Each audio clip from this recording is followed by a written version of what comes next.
This is Mir Baha Imran and you are watching my YouTube channel. Viewers, आज हमें India से join किया है जुनैद जी ने, जो कि वहाँ पर इंजीनियर हैं और बड़ा अच्छा काम कर रहे हैं। और उसके साथ-साथ हमें बहुत से मतलब 2 बार पहले भी जॉइन कर चुके हैं इस चैनल पर। और इंडियन मुस्लिम्स को बड़े अच्छे से रिप्रेज़ेंट किया था इन्होंने। हर जियोपॉलिटिकल एरिया पर जो है वो अबूर रखते हैं। तो बहुत शुक्रिया जुनैद जी, आपने हमारे व्यूअर्स के लिए टाइम निकाला। जी, जी। आपका आपके और आपके व्यूअर्स का बहुत-बहुत शुक्रिया हमें ये स्टेज दोबारा देने के लिए। जी, मेरा आज का टॉपिक कि आपने देखा ही है कि मणिपुर इंसिडेंट का जो वाक़या पेश आया और 2 बच्चियों को न्यूडिटी करके उसको पूरी मणिपुर में घुमाया गया और बड़ा ही अफ़सोसनाक वाक़या था। इसका बैकग्राउंड आखिर क्या है और प्राइम मिनिस्टर नरेंद्र मोदी जी ने इस पर क्या स्टेप लिए हैं, क्या कहेंगे? पहले तो ये बहुत हॉरिफिक इंसिडेंट था और आज भी जब ऐसे कोई इंसिडेंट होते हैं तो बहुत तकलीफ़ होती है कि 75 इयर्स ऑफ आवर फ्रीडम अब तो 76 ईयर होने जा रहे हैं। इस नेक्स्ट मंथ हम सेलिब्रेट करने जा रहे हैं। और उसके बाद भी अगर ऐसी इंसिडेंट होती है तो जो हमारे स्वतंत्रता सेनानी हैं जिन्होंने देश की आज़ादी के लिए काम किया, उनको हम क्रिस श्रद्धा से उनको श्रद्धांजलि अर्पित करें, तो ये दुःख होता है। और हालाँकि इसकी बैकग्राउंड जो स्टोरी है, जो आपको जो कुकी वर्सेस मेती जो है या इवन जो मणिपुर में जो क्लैशेस चल रहे हैं रिसेंटली, जो फेब मंथ से तो हाईलाइट होना शुरू हुए थे, लेकिन इसकी हिस्ट्री बहुत पुरानी है, जो कि ब्रिटिश एरा से जाती है, शुरू हुई थी। और मैं अगर कुछ बोलना शुरू करूँ तो मैं एकेडमिकली इन चीज़ों को देख रहा हूँ और मेरा इंटेंशन किसी भी ट्राइब को, किसी भी ग्रुप ऑफ एथनिसिटी को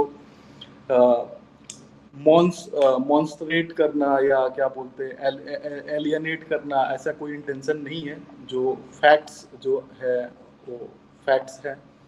तो ब्रिटिश इंडियन जो एरा था उस टाइम पे जो ब्रिटिशर्स थे, सबसे पहले जब नॉर्थ ईस्ट को उन्होंने एक्सप्लोर करना शुरू किया तो उन्हें 2-3 चीज़ें सबसे प्राइमरली उन्हें दिखी। एक तो बहुत अच्छी चीज़ उन्हें ये दिखी कि यहाँ का जो लैंड है वो टी प्लांटेशन के लिए बहुत सूटेबल है। उसके अलावा उन्होंने यहीं पे ऑयल एक्सप्लोर किया था और दुनिया की पहली ऑयल माइन इंडिया के नॉर्थ ईस्ट में ही है, आसाम में, और आज भी वहाँ से तेल निकलता है। तो उसको वो फर्दर एक्सप्लोर करना चाहते थे और ये कहें कि एक्सप्लॉइट करना चाहते थे। तो उसको लेके उन्होंने नॉर्थ ईस्ट में जो उनका जो क्लाइमेट है, जो उनकी ज्योग्राफी है, जो ब्रिटिशर्स की ज्योग्राफी है, उसके हिसाब से काफ़ी सूट करती है।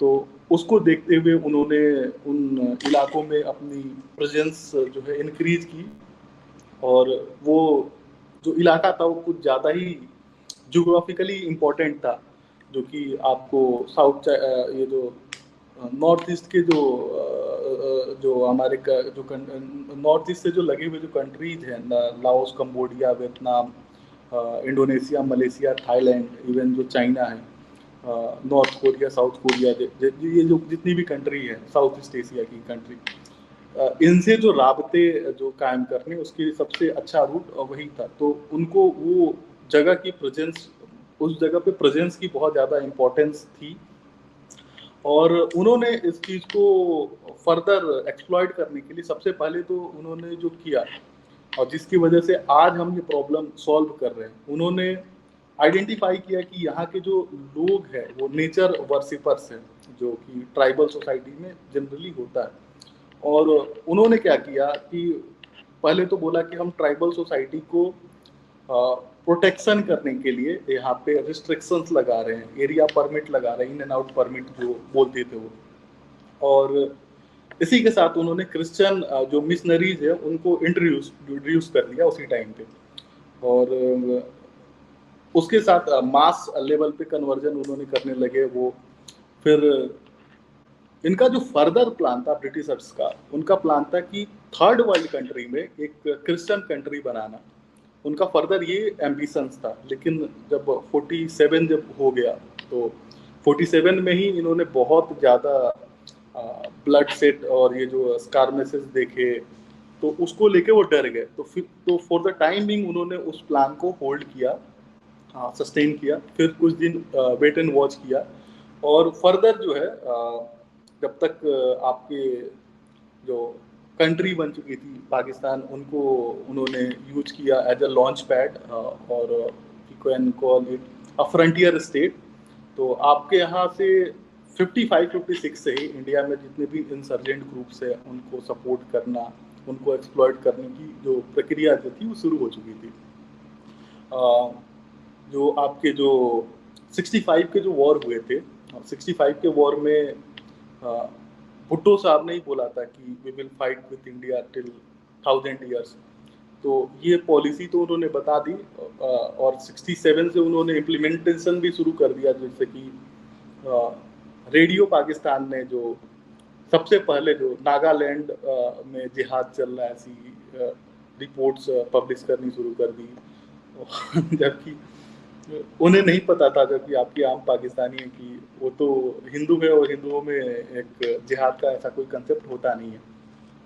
तो ये चीज़ें चल रही थी, और साथ ही साथ बहुत सारे जो इंसर्जेंट ग्रुप है जो नॉर्थ ईस्ट के डिफरेंट स्टेट में है उनको सपोर्ट करने लगे।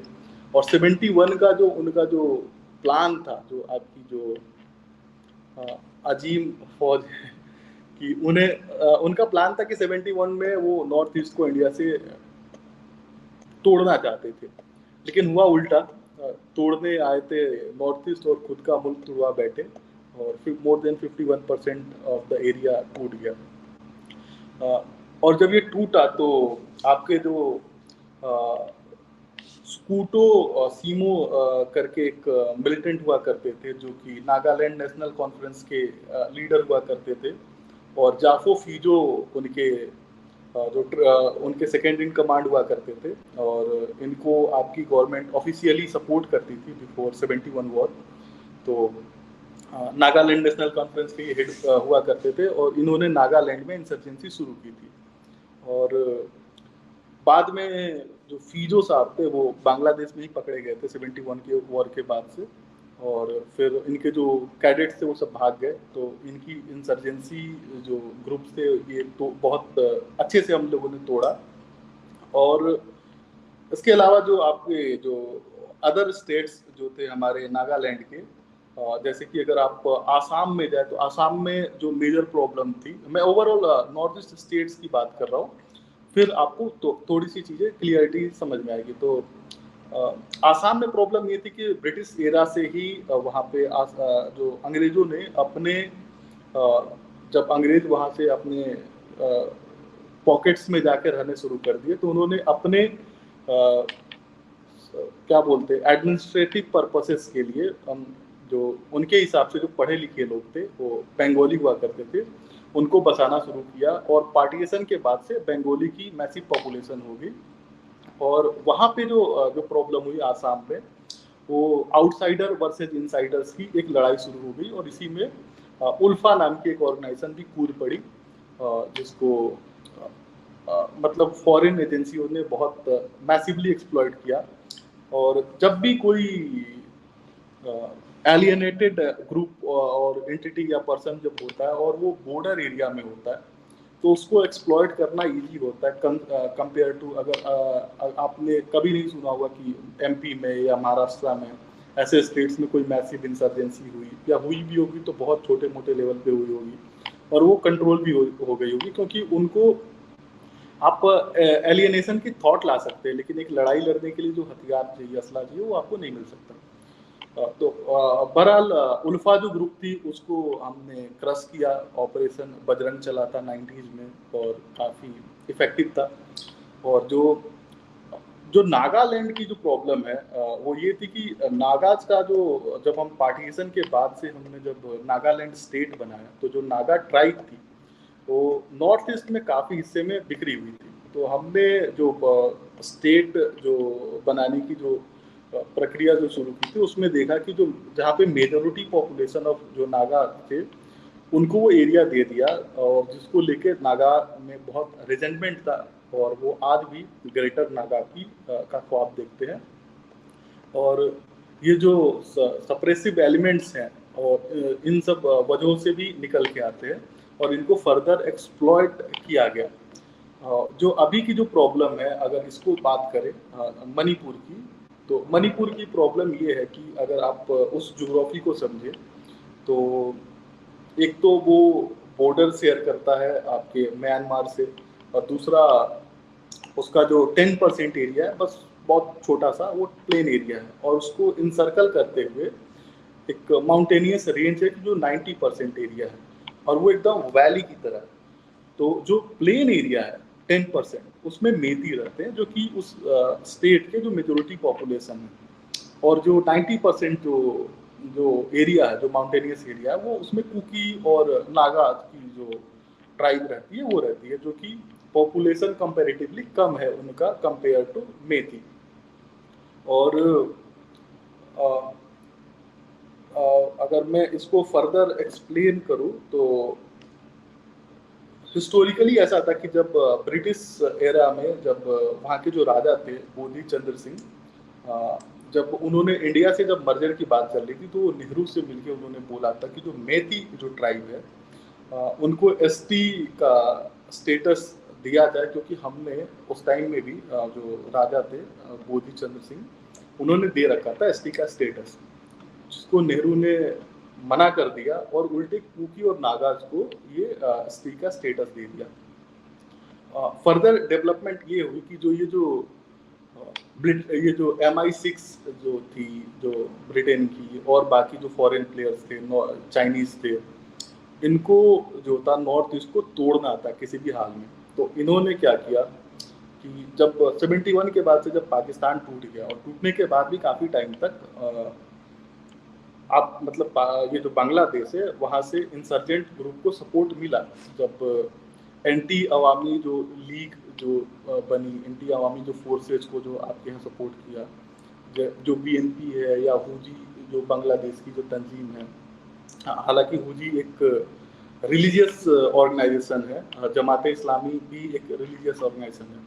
तो जब ऑर्गेनाइजेशंस, जो ऐसी पार्टियां जब पावर में आती थी, तो ऐसे एलिमेंट्स को बहुत मैसिवली सपोर्ट किया जाता था।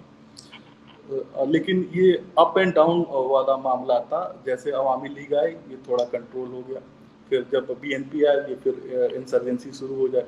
लेकिन ये जो म्यांमार है, बर्मा, इधर से हमारा जो नॉर्थ ईस्ट में जो प्रॉब्लम है कंटिन्यू रहा।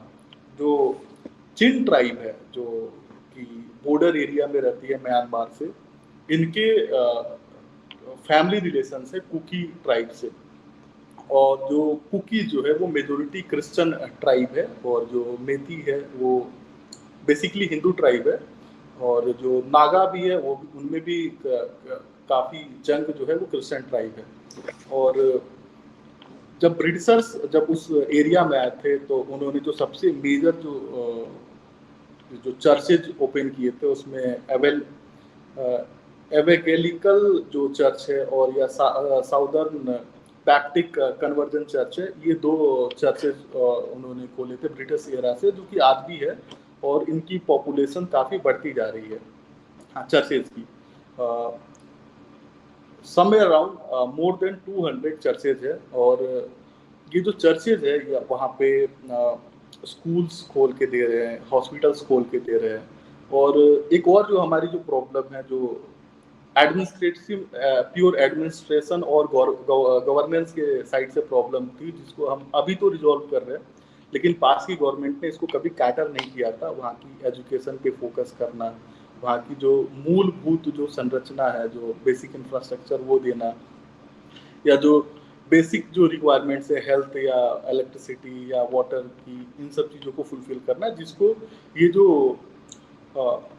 वॉइड जो था उसको क्रिश्चियन मिशनरीज ने फुलफिल किया, और अब वो फर्दर उसको एक्सप्लॉइट कर रहे हैं।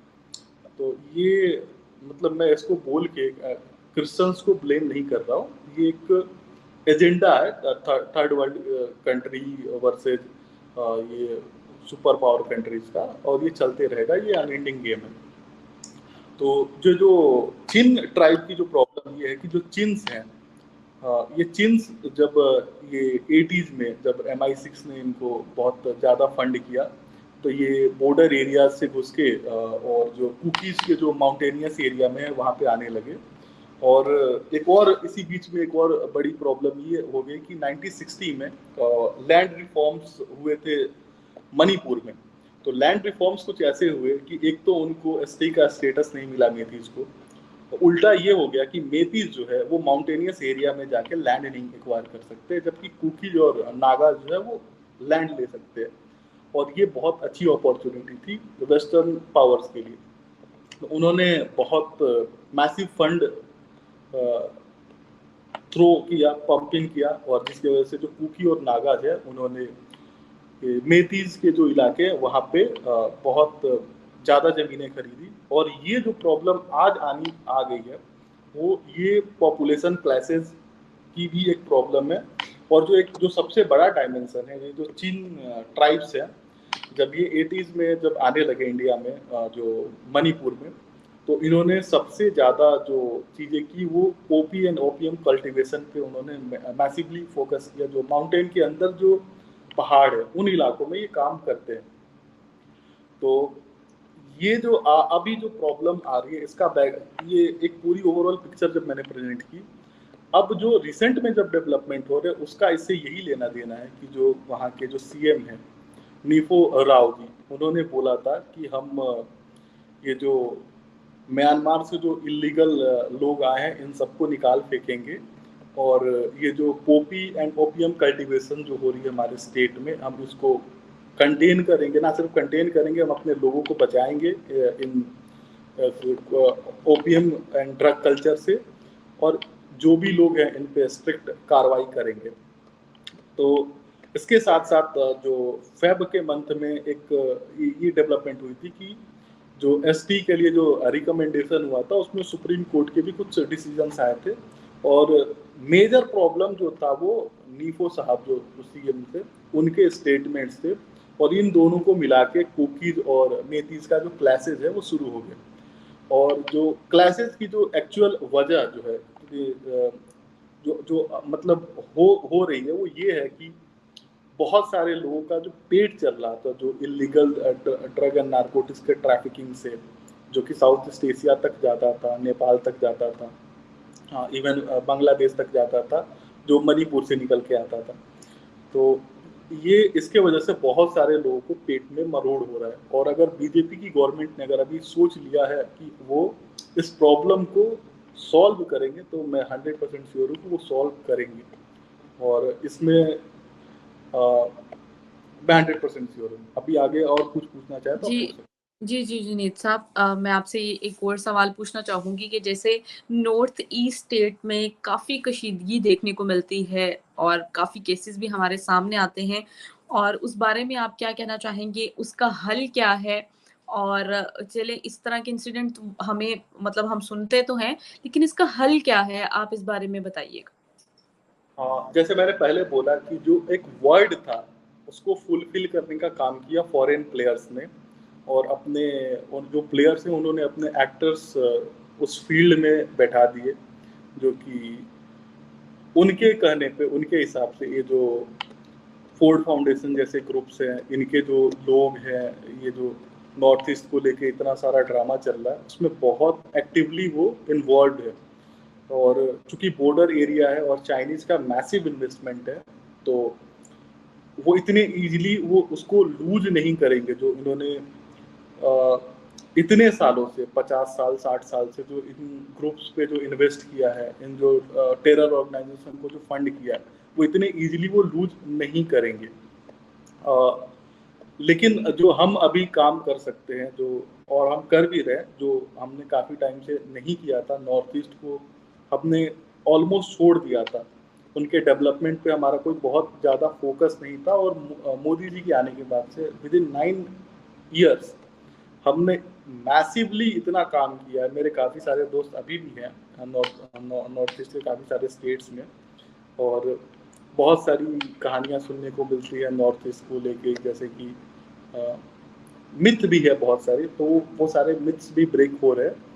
और जो मेजर जो इसका सॉल्यूशन जो मुझे लगता है कि हमें गवर्नमेंट्स के जो इंफ्रास्ट्रक्चर है, जो पर्टिकुलरली जो स्कूल्स होते हैं गवर्नमेंट के, उनका निज़ाम बेहतर करना, जो गवर्नमेंट के जो हॉस्पिटल्स हैं उनको निज़ाम को अच्छा करना, लॉ एंड ऑर्डर को अच्छा करना। क्योंकि पास्ट में ये जो इंसर्जेंट ग्रुप्स हैं, इनको रिक्रूट्स सिर्फ इसलिए मिले क्योंकि हमारी जो पास्ट की जो गवर्नमेंट्स हैं उन्होंने जो करप्शंस है, जो मैसिव लेवल पे जो चलता था उस नॉर्थ ईस्ट के स्टेट्स में, उसको रोकने के लिए बहुत ज़्यादा कुछ किया नहीं।